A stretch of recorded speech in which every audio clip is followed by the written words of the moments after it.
Uma pergunta que eu sempre me fiz é: como que o evangelho virou um mundo de ponta cabeça? É óbvio que foi uma ação sobrenatural, algo que Deus poderia fazer. Mas será que no meio dessa missão existe algo da nossa parte nisso daí? Será que nós podemos cooperar com Deus com aquilo que Ele está fazendo? E nisso me pego pensando sempre no apóstolo Paulo. Suas palavras inspiradas por Deus nos fazem até hoje suspirar.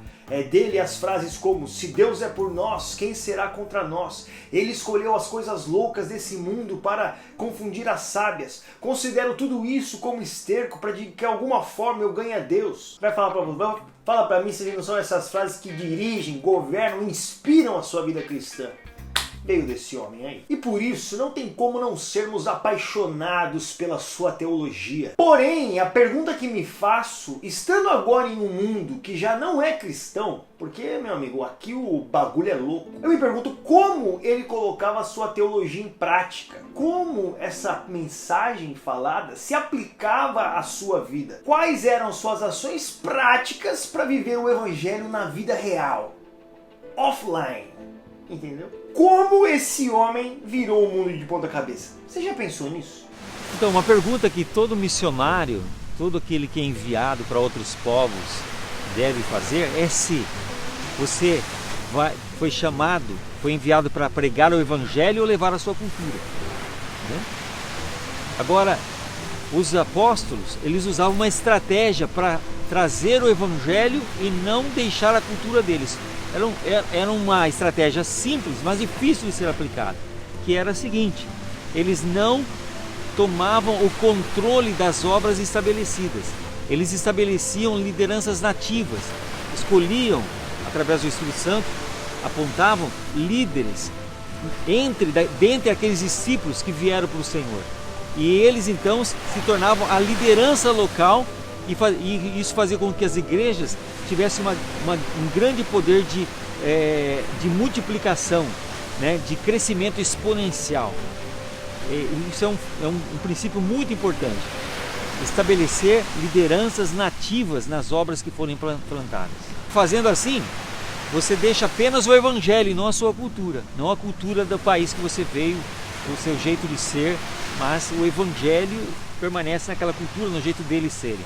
Para mim, o que é muito interessante, principalmente quando você está inserido em um contexto missionário, pregando o evangelho em outra cultura, eu fico pensando, cara, a gente precisa de trabalhadores. No entanto, o que é muito impressionante sobre Paulo é que você não vê mais do que 22 nomes sendo citados por ele como a sua equipe. Então a gente pode dizer que a equipe de Paulo não era muito grande não, 22. Também a equipe de Jesus não foi tão grande assim.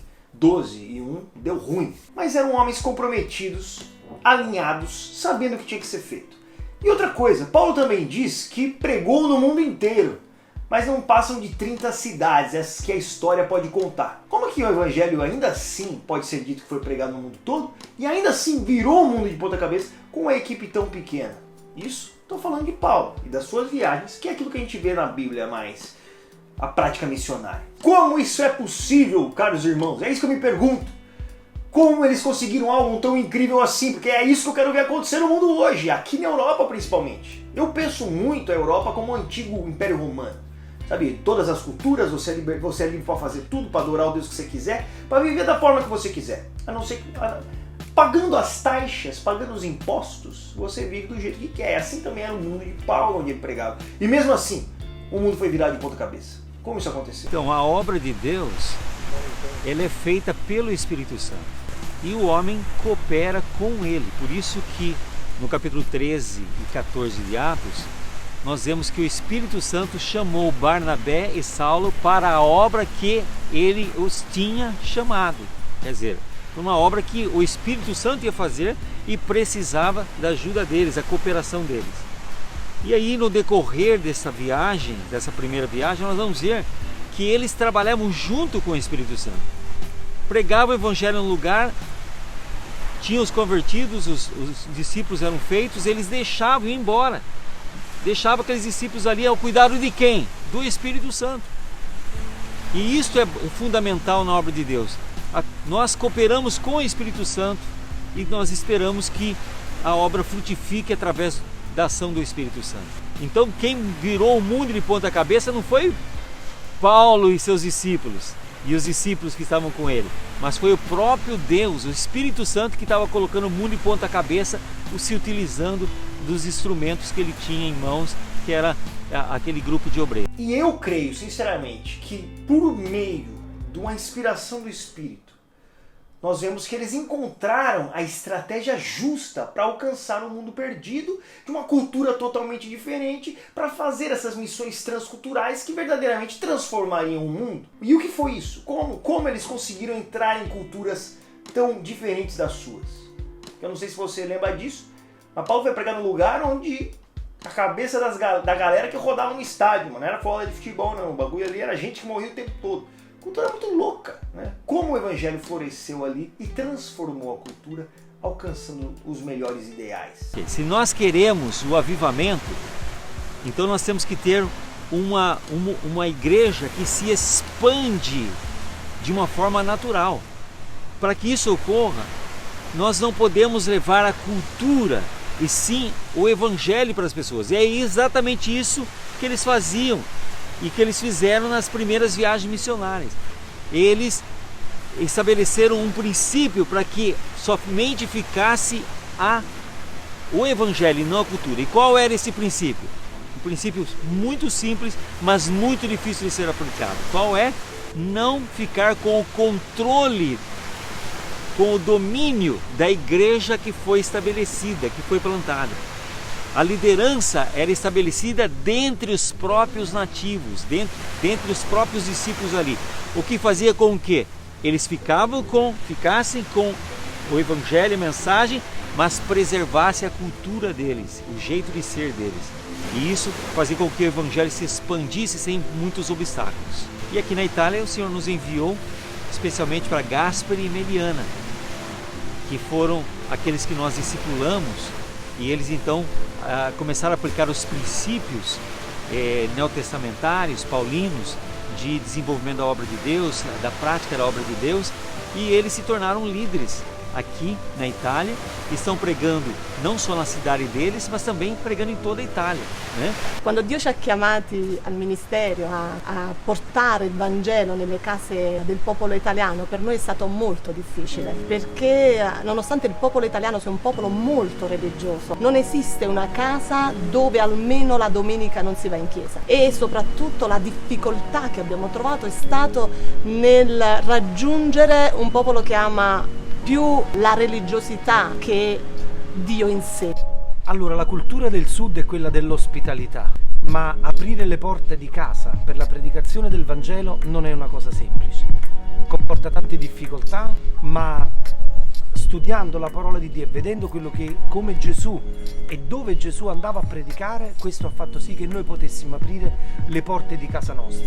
Credo che la strategia migliore per parlare al popolo italiano sia proprio quella di predicare il Vangelo, predicare Cristo, predicare la sua resurrezione, predicare la vita che si ha per mezzo di Cristo. E noi siamo arrivati ad un punto che eravamo 60-70 persone in casa nostra, anche nel corridoio c'erano le persone che stavano lì ad ascoltare il messaggio di Cristo. Ricordo un episodio a proposito di una persona che viene e mi dice: Gaspare, io ho intenzione di invitare questa persona, però ti devo mettere in guardia perché questa persona è un ladro, è una persona che ha, lei mi disse, le mani lunghe, quindi se vieni in casa tua ti conviene chiudere le stanze, mettere via tutte le cose di valore che ha nel corridoio per far venire questa persona. Tu che pensi, può venire in casa tua questa persona? Io dissi: io servo il Signore dei Signori, il Re dei Re, l'Onnipotente, chiunque può venire in casa mia. E in casa nostra abbiamo avuto questa persona, dove abbiamo avuto modo di parlare di Gesù, dove Dio ha fatto una grande opera nella sua vita. Abbiamo avuto tossicodipendenti, abbiamo avuto alcolizzati, abbiamo avuto prostitute, ladri, abbiamo avuto delinquenti, ma in ognuna di queste persone il seme di Cristo Gesù è stato sparso. Quindi portare la persona a vivere Gesù Cristo e poi piano piano spiegare attraverso la guida dello Spirito Santo che quello che sta facendo non è una cosa giusta. Ma se non fai parte della cultura di questo popolo non puoi mai capire quanto sia importante arrivare al cuore delle persone nel modo giusto. Ok, oggi finalmente ci sono riuscito, io mi sono battezzato, sono molto felice per questa scelta. e spero di migliorare giorno dopo giorno insieme a Dio e Gesù. Io voglio dire che oggi è stata una bellissima giornata, è stato il giorno più bello della mia vita. Adesso posso dire che mi ricorderò, è una scelta bellissima che potevo fare di avere Gesù come il mio Signore e Salvatore.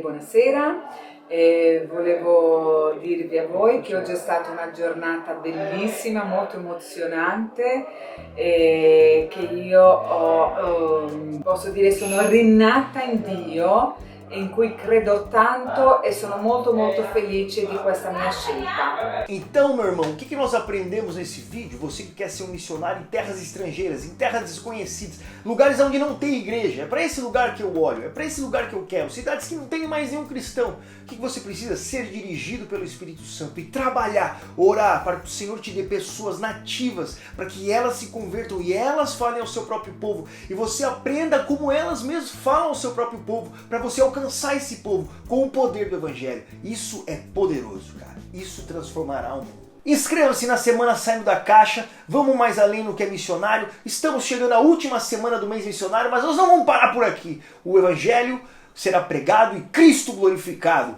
Moleque doido, é assim que nós vamos. Então você já tá vendo? Nós vamos ver o mundo em chamas. Jesus vai voltar e Satanás vai correr.